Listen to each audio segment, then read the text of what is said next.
Okay, everybody, welcome back to my Redstone tutorial. Well, it's not really a Redstone tutorial.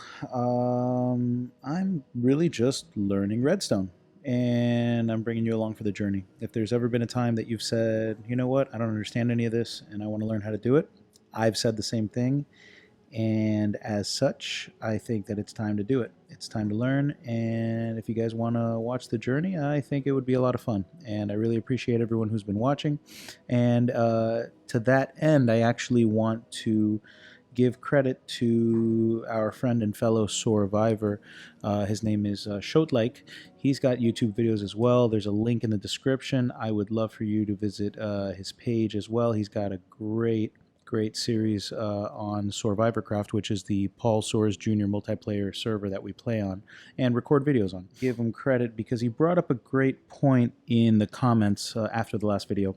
And what's really important is that he brought up the concept of what I like to call a redstone source or a redstone source block. What we've been talking about up until now are power components. These components provide redstone power. These are the redstone levers and buttons and torches and et cetera, et cetera. Everything that we've been talking about so far has all been power components. And so, he posed a very interesting question in the comments, and he said, why is it that this redstone lamp can power adjacent redstone lamps, but this redstone lamp, even though it's powered, it cannot power adjacent lamps? Let me show you. You see, the redstone lamp that has the button on it is actually powering the blocks next to them or adjacent to them, whereas this block, which is powered, isn't necessarily powering the blocks next to them or adjacent to them, as you can see. If I were to place a redstone block over here and activate the button, it would not be lit. Why? This is not a source block. I don't know if the official term amongst the redstone elite, so to speak, is a source block, but this is kind of how I think of it. So additionally, what you have to think about is the button is actually occupying this empty block here. This block is, you can't place any other components on this block. I'm currently right now hitting the button. I cannot place a component here because the block is occupied. I can't place anything here. This redstone component is occupying the block right in front of the lamp that it's sitting on. So by occupying this block that I'm pointing to right now, this button will deliver a redstone signal to every block adjacent to the block that I'm pointing at, which is the block that that button is occupying. When I turn the button on, it's delivering power to this lamp because of the fact that it is adjacent to this block. If I were to place a redstone lamp here, it's going to provide power to it as well. Now, the difference between this lamp and this lamp is that the button is actually attached to this block. And by doing so, it will turn this block into a redstone source. I call it a redstone source because this block itself can now power adjacent blocks. If you see, this redstone lamp actually becomes a power component by virtue of the fact that it has a button sitting on it. If I were to take away this lamp and I were to place it on this block right here, it will not be powered because while this redstone lamp is being powered because of the source next to it, it does not have the power to send redstone signal or to power other components next to it.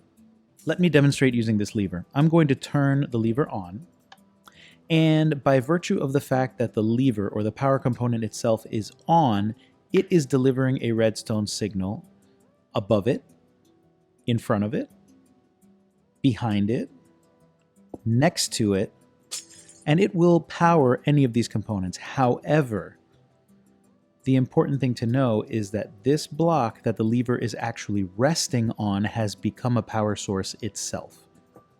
It can power adjacent blocks. If I were to take a redstone lamp and put it in this position, it will not be powered because This redstone lamp is not a source block. It is powered, but it is not transmitting signal. It is not delivering a redstone signal to the adjacent blocks. In this situation, I have a redstone lamp underneath a crafting table. A crafting table is a very simple, very innocuous block.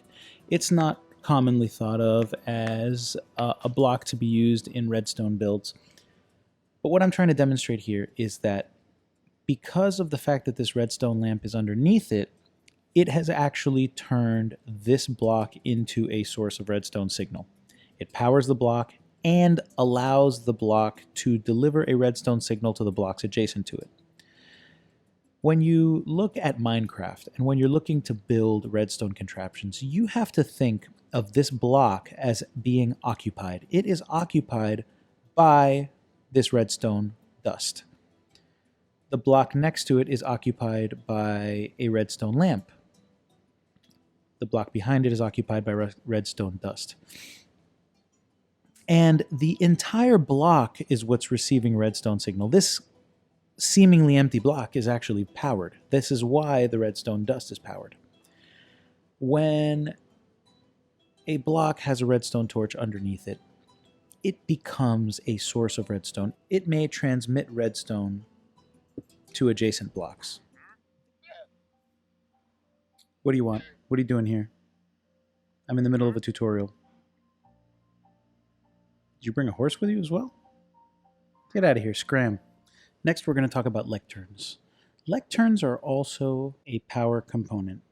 They can deliver a redstone signal.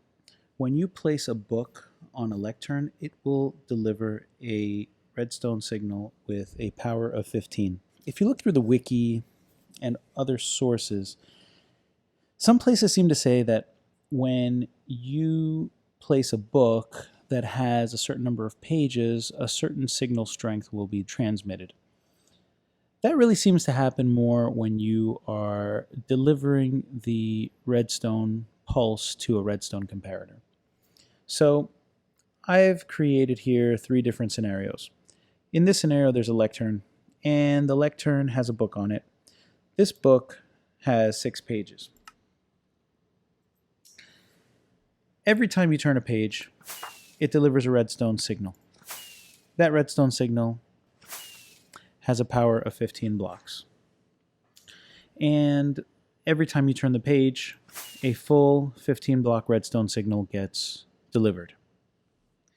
If I were to attach this lectern to a redstone comparator, then the number of pages that the book has would make a difference. A 1-page book, so to speak, would deliver a signal strength of 15 every time you turn a page. But a 15-page book would then deliver a redstone signal of 1 for each page that you turn. So in this situation, we're reading a book on a lectern. The book has 29 pages. The dispenser with fireworks is about 5 or 6 blocks away, and every page that we turn delivers a firework. That means that every single turn of the page is delivering a full strength of 15 redstone signal.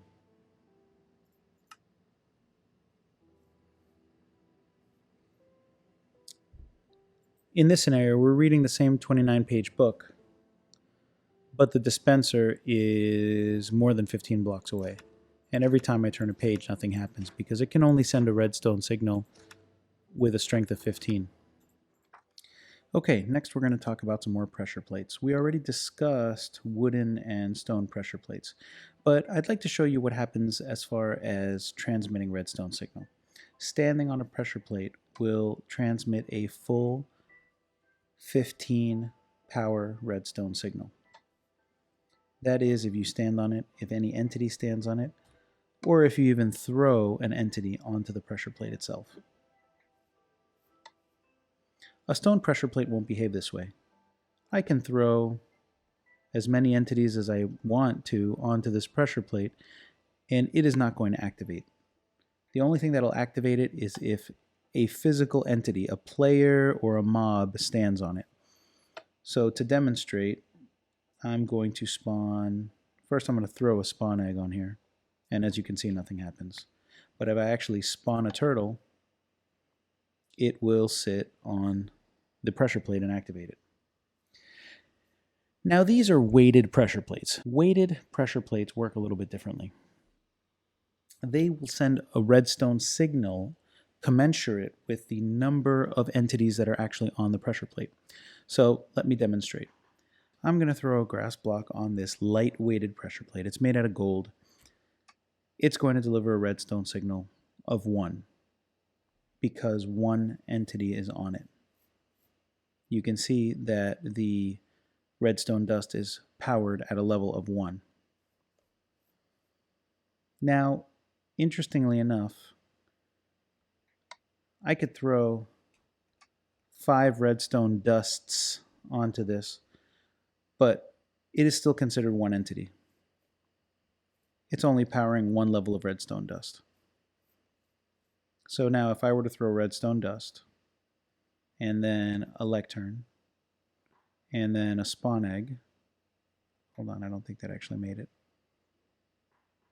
Let's say a comparator, and a redstone lamp, and a spawn egg,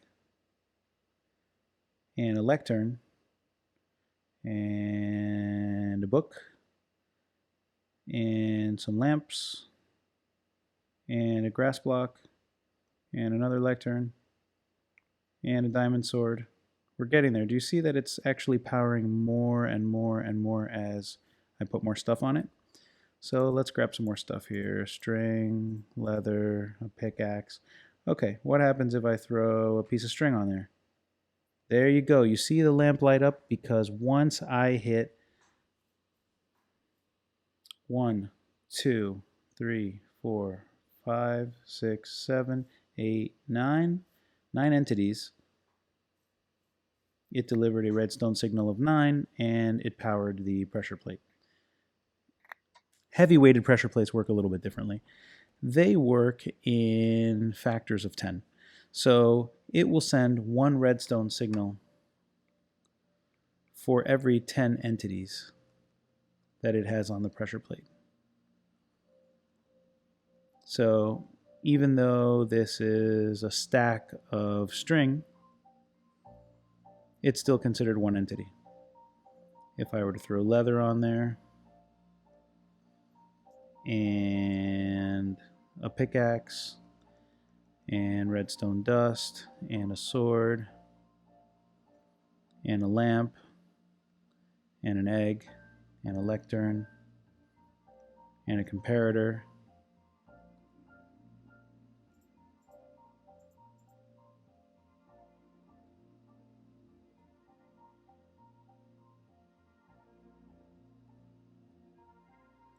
and an observer,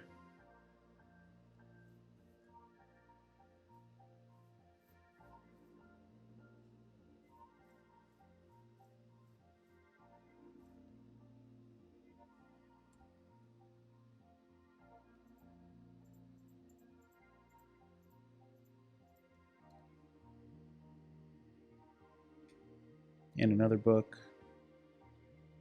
and another lectern, and a different book, and a detector, and a piston. So I've thrown like 15 or 18 different entities on here. And it's only sending a redstone signal that is 2 strong. That is because I probably have 20 entities on there. So it will power 1 block of redstone for every 10 entities that you place on it. So if I were to really want to send a big signal across, I would really have to spawn so many entities, which, you know, these guys are, you know, they keep moving, but I would have to spawn so many entities for this thing to actually power that, you know, I'm not really sure if this makes any sense to me as far as using it in a redstone build, but I'm sure at some point we'll figure it out. Now I've got to figure out what to do with 1,000 turtles in my world. The next thing we're going to talk about is tripwire hooks. Now, tripwire hooks are another power component, and I think it's actually the last power component that we've yet to talk about. Tripwire hooks actually cause a redstone signal to be delivered when you walk across or trip the tripwire. The way you build one is by placing string in between two tripwire hooks. So we've set up a block with a tripwire hook, a block with a tripwire hook, and in between we're placing a string, and that activates it. It's ready to go. And you can set up a tripwire system with any number of string, with any distance. If I were to place a block here,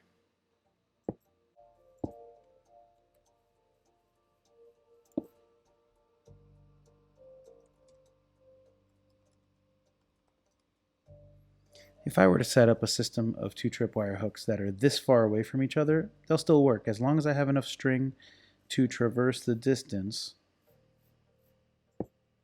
I can place down the string all the way across, and it will work. You see, it's now activated, and if I walk across it, I set it off. If I throw an entity in its way, I set it off. If I were to spawn an entity, or if an entity were a mob were walking and tripped across the string, it would also activate. What's up, turtle? Got a lot of turtles in my creative world now all of a sudden. But watch what happens when he moves away. He moves away, the tripwire is gone. Correction, the tripwire is not gone. The tripwire is still there, but it's not being activated. Now, if I were to break it, it actually activates the mechanism. So the only way to get rid of this tripwire system without activating the mechanism, for example, if you want to deactivate a trap, is with shears. If you grab yourself a pair of shears, hey dude, I really need you to get off of this now. Please? Thank you. If you take a pair of shears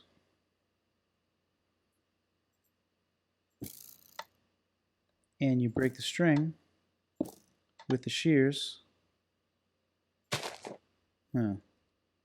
hold on.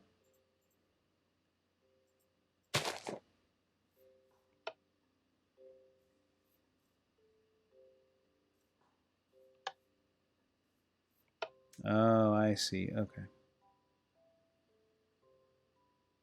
If you were to use the shears to break the string, you can now walk across without activating the tripwire. However, there's still string over here. And if I walk across it, it's still going to activate. That's actually very interesting. So let's see if I get rid of all of this. Now I'm free and clear. So it seems like this is going to end up being kind of a short video, but really I just wanted to wrap up the last few power components that we had yet to talk about. And there's a ton of turtles over there. But anyway, I'm glad that we went over these components. The next time that we have an episode, we are actually going to discuss transmission components, and then we're going to get into some simple builds. So thanks for joining me. Stick around and we'll keep having a good time. Thanks for watching. Goodbye.